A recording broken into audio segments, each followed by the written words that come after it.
to the event. Thank you for taking out your time. Thank you. Pleasure is mine. I'll just give you a quick introduction about Amit. So he's a partner with R Ventures. He's a venture capital investment professional, CFO, and a business scalability expert, where he focuses on startups and SMBs. He currently spearheads investments at R Ventures and advises companies on VC investments in the startup space.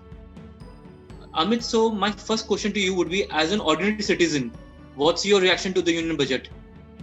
Well, Kshitij, thank you very much for this opportunity to speak to you and the public at large.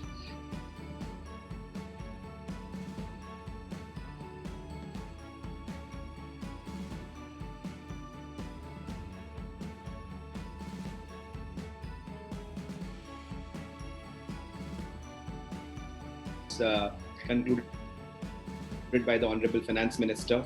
But if I am a salaried individual, I think I'm going to be having mixed feelings. I would have expected something in terms of standard deduction or some rate or tax cuts, etc.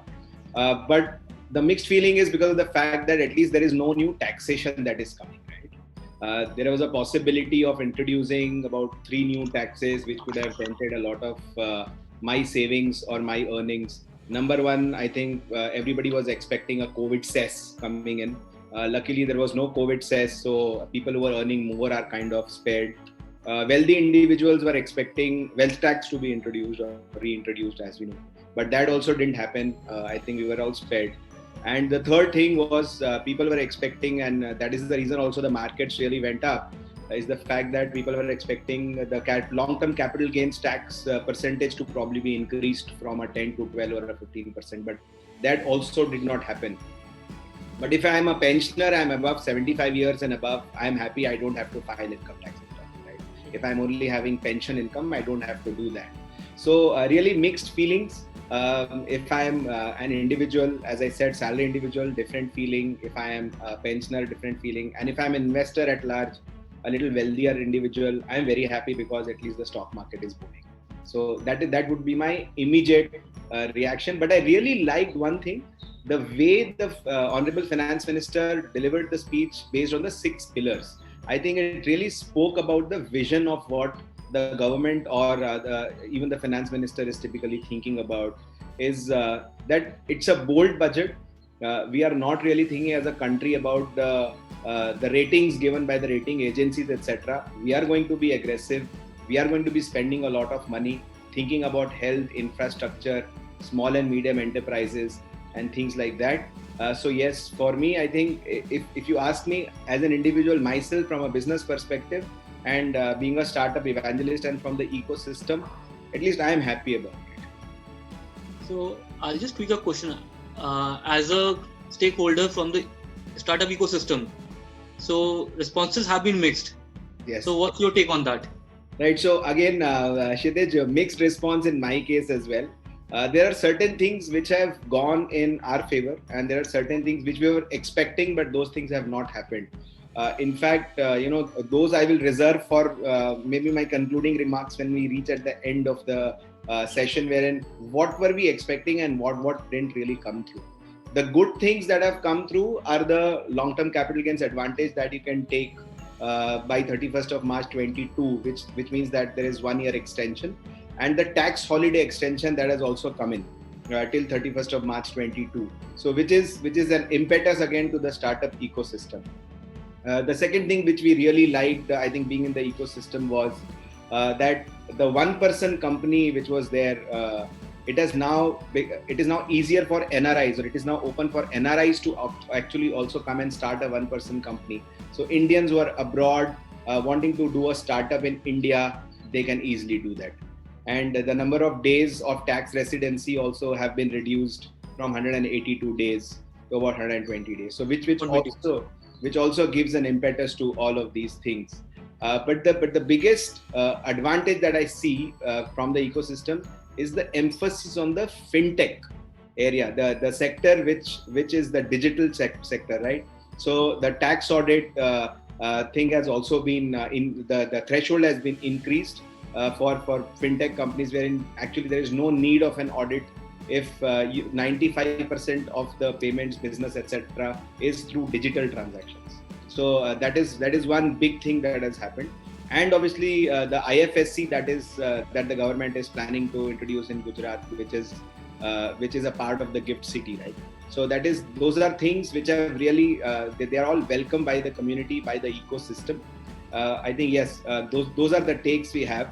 As I said, the mixed feeling is everybody, I think, we are all human beings. We are greedy. We want more, as we always say, ye dil mange more. So we wanted a lot of things, but fair enough. Just like a sustained release tablet, I think things are being given slowly. So yes, I'm sure that all these things in this year will be on the way. So prior to the budget, Prime Minister stated that this budget should be seen as part of a series of mini budgets, because a lot of steps were taken due to the pandemic. So do you see this budget being a part of that series or deviating from the steps taken last year? So as I said, if you see, the execution of a lot of things was done last year. A lot of impetus being given to the SMEs. In fact, impetus given to the individuals also when that moratorium of the interest was there, of the loans, etc. Then we had a lot of money being given on deposited in bank accounts of the farmers, etc. So those tweaks were necessary. Those impetus, this boost was necessary in parts, and that is precisely the reason in this main so-called budget, it is more of a visionary budget. So the execution typically happened during the last year, but this year in the main budget, it was the vision which was shared more, because a lot of things were already done. So what else can you do apart from, say, allocating a certain amount of money for the small and medium enterprises? Emphasis being clearly given, as I said, to health, infrastructure, education, etc. The new education policy also was rolled out last year anyways. So a lot of things were done off the budget. So I'm sure that the Honorable Prime Minister is absolutely right and correct in the way he has put it, that across the year, we need small things or mini budgets to be given. Why do you need to only wait for the entire year to be given to India as such, or to the country for giving that particular boost? So absolutely correct in his way that a lot of things will be done on and off. And if they are done in such a fashion, the benefits can be taken and we need not really wait for one entire year. Right. So one of the concrete step that has been taken is the Seed India Fund announcement last month. So what do you what's your opinion on that, and do you see any implementation challenges? Of course, yes. I think you have nailed it absolutely correctly. Even in the main budget, if something has come up, or if you have given a seed fund that you have introduced some time back, I think the important thing is the execution. And if you read the document, there are various steps that need to be taken, from making an incubation, creating an incubation center, then the startups applying, then there is a committee that is formed to shortlist the startups, and then the funds will be released. Honestly speaking, startups need fund at a very, very agile pace. They cannot wait for 3, 4, 5 months of applying to a specific agency. And that's precisely the reason when it comes to angel investors like us or our platform, we tend to give money at least in about 6 times. The reason is they come, the investors evaluate it and they give it back. So I think the execution is going to be the larger challenge. The thought process is pretty good. We have 1,000 crores which is at the disposal, but I'm sure that money is not going to be enough in the first place. India is the third largest startup ecosystem in the world. And I think if we really want to become number 2, number 1 in the next decade or 15 years or so, we really need to pump in a lot of money, not from the investor side privately, but a lot of things need to be streamlined from the regulatory aspects as well. Right. So as an investor, has your philosophy changed due to the pandemic now? No, not at all. I think I always say something which is not very comfortable to a lot of people, that investors typically they are opportunists, right? Because they want their money to be talking all the time. And there is always, unfortunately, an opportunity during a calamity. And it has been proven time and again, whether it is a natural calamity, whether it is a health pandemic, or whether it is something to do with an economy or say a recession, right? Anybody who starts investing during this time may get assets which are probably discounted in valuations because of whatever reasons. Not that investors are pressing them to do so, but the perception of negativity is there. And if you see, valuations are also a part, it's a factor of perception. So if you're getting an asset which is at a lower value today because of whatever reasons, I think you should just go and invest. It is like the stock market. When you see that today the stock market is at 50,000, but now it has come down to 40,000, you immediately pick up a stock. And that's what happens in the unlisted stocks in the startups also. If you get an opportunity, this is the time to invest. There is decent amount of liquidity with the investors. Actually, as you can see from the stock market, and people are really putting in money there. People are putting money in the angel investment space also. We expected 2020, honestly speaking, when the pandemic hit, everybody was worried in the ecosystem that it's going to be a big problem. But trust me, 2020 in terms of investments into early stage startups and startups ecosystem as a whole has been phenomenal. If I have my numbers correct, more than $10 billion have been pumped into the startups in 2020. Well, 2019 was the hallmark year, but yes. We actually covered in an earlier session. So in 2019, it was around 12 billion plus, and 10.6. Although the number of deals were lower this year. That's correct. From 900 odd to something 648. That's the lowest in like 5 or 6 years. Correct. So my next question would be like, which sectors do you see getting hot in the near future? So I think the repetition is going to come. It's going to be a repeat of what is happening in the last year. 2020 saw a lot of impetus being given to health startups, to edtech startups. Fintech is going to do again really well because of the budget announcements, etc., and the formation of the IFSC and the GIFT City. We are extremely bullish on the FMCG sector, the direct D2C sector, whether it is related to anything you can think of, frozen foods, ready to eat, even cosmetics, homegrown cosmetic brands coming into play. But let's not discount the content sector. The content media is going to do extremely well. In 2020, they did really well. We have a lot of examples, and because of the TikTok ban, etc., that happened last year, there are homegrown video apps that have been doing phenomenally well. So these are the 5 sectors that will do well, and we believe that infrastructure is one sector where the startups have not really got a foot in the door. I think that is where we want that the startup community should come forward and look at doing something in the infrastructure sector, because the pandemic was an absolute mirror in the face saying our healthcare system is not up to the mark. So the startup community actually stood up and said, okay, let us keep on doing something in the basic primary healthcare sector, which will really take care of maybe future pandemics. And we are now the youngest population, but we are going to be an older population 10, 15, 20 years down the line. So this is the perfect time to really build it up. And that's why I say that all the sectors are being nicely covered, but one sector which the startups should definitely look at is the infrastructure sector. I think this is one thing which is very important to be looked at. Agree, because in railways, they are trying to develop technology to avoid collisions between trains. Absolutely. And that's something. And even, I came across a page in recent times, they are making building materials out of the waste from the farm. So that's actually solving 2 problems, the pollution as well as that material has a better strength than normal bricks. So these kind of startups are emerging right now. That is correct. So was there any particular expectation which you had from regarding like a taxation or the listing norms to be waived off, to be made simpler, which was not met?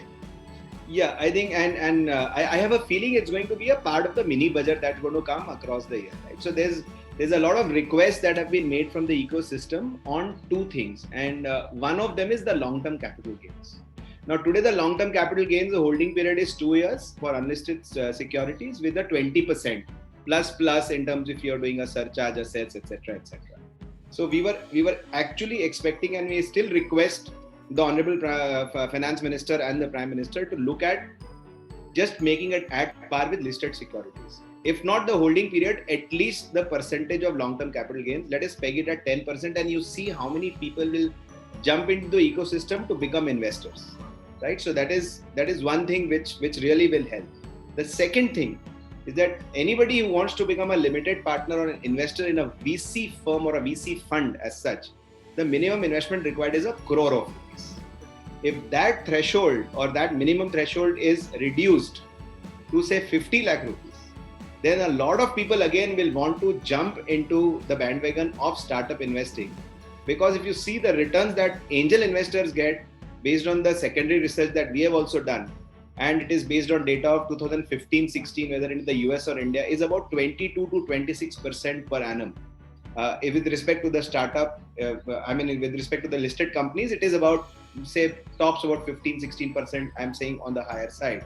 So this is one asset class that if you want people to get involved in, you really have to give these small advantages, SOPs, so that we can, more and more people can jump into the ecosystem for investing into startups. I have a follow-up question on that. Sure. So, a kind of not drawback exactly, but with angel investing, the risk is also higher.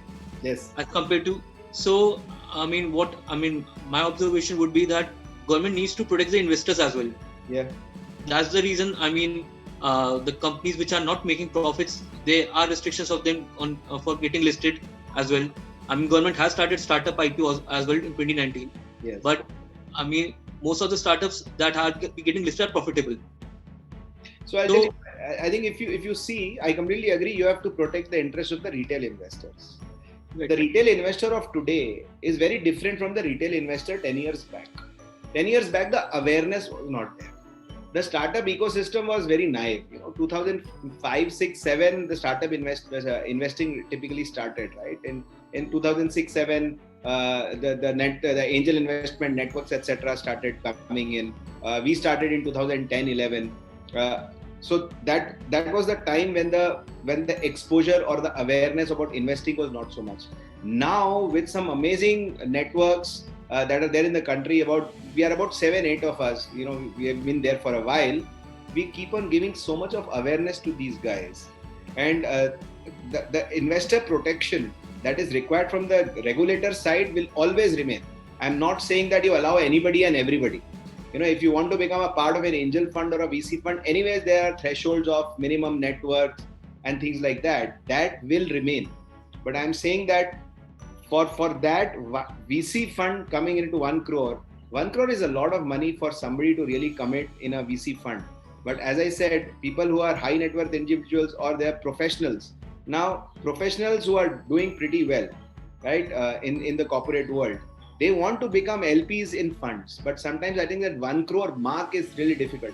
And these are all educated guys. They're all educated folks, and they're aware folks, and they know how to invest, where to invest, and they will do their homework properly with the proper fund managers they want to invest in. For those kind of people, I'm saying we should definitely look at lowering it to about 50 lakhs. And then you see the shift. The kind of money that will be pumped in. In fact, 2019, you'll be surprised the money that was pumped into startups was higher than the IPOs that happened in the country. Right. So that's true. Government has eased norms, especially for like SME IPOs. Yeah. Mostly HNIs are investing in that. Right. It's still not open to retail investors that much, because you need that kind of information that's not available. So maybe something for startup IPO as well. But what from the valuation perspective? No, valuation is such a subjective thing. But as you see, the government is also trying to put in their checks and balances. A small example can be, previously the valuation of a company could be done by other professionals as well. But now the valuations can be done only by merchant bankers. Right? So that is registered valuers, merchant bankers. Right? So those are the people who will do the valuation. So they wanted that filtration, because once a merchant banker is registered with SEBI registered merchant banker or valuer, which means that there is definitely some kind of a regulatory accountability that is there when you do the valuation of a company.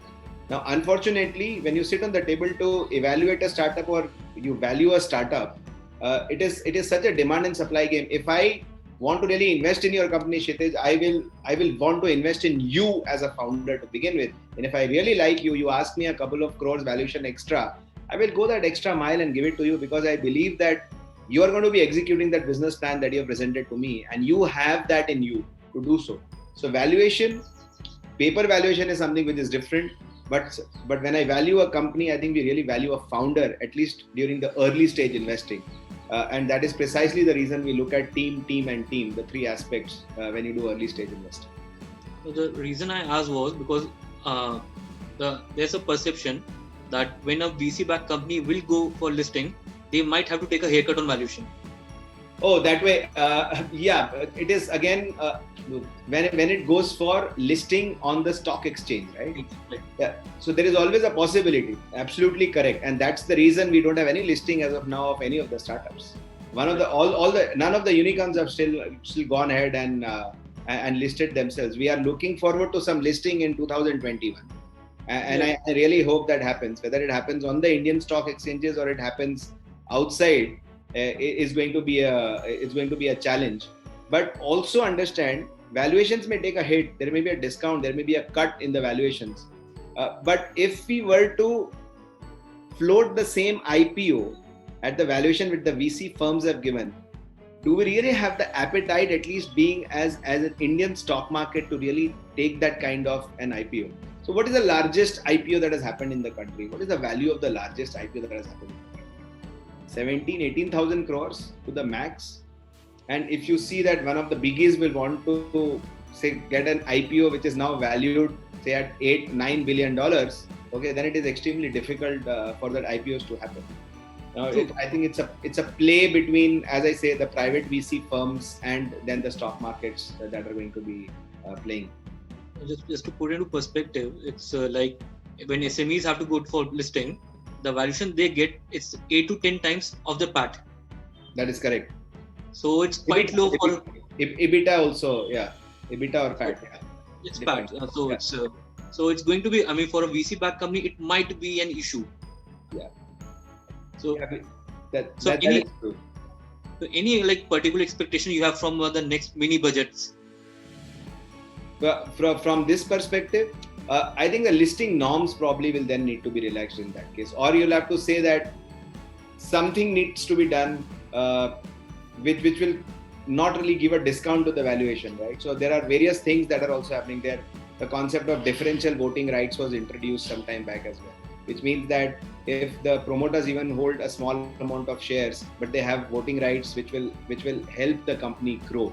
But at this point in time, I can't really think of something which will be game changing or which will be extremely radical, that the discounted valuations that keep on happening, those can be absorbed by the stock market. Sure. So maybe what about listing in a foreign market? Oh, that anyways, these startups are capable of doing. I am talking about particularly the Indian stock markets. When I told you about the highest or the largest IPO, I was talking about the Indian stock markets. Abroad, no problem. They can list it on the Singapore Stock Exchange. They can list it on NASDAQ, on NYSE. There, I don't think so. The discount of the valuations part is going to be, because they operate in a very, very different fashion. That's true. I mean, regulators have to be conservative over here. That is correct. They are conservative over here. So, Amit, thank you for those insights. Thanks a lot for taking out your time.